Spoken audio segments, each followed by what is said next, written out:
Today we are going to show you how to use the Jammaster Pro media player.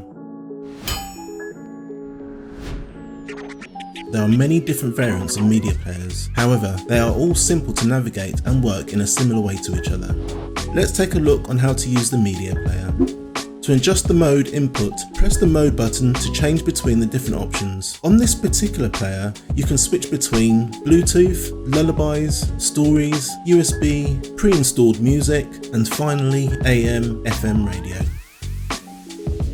To skip tracks, press the skip track button to either go to the next or previous track.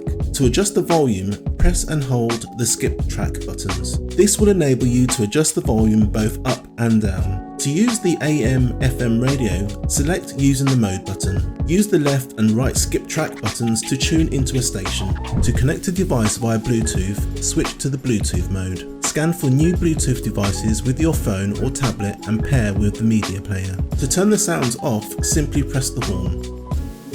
And that's it. That is how to use your media player in your ride-on.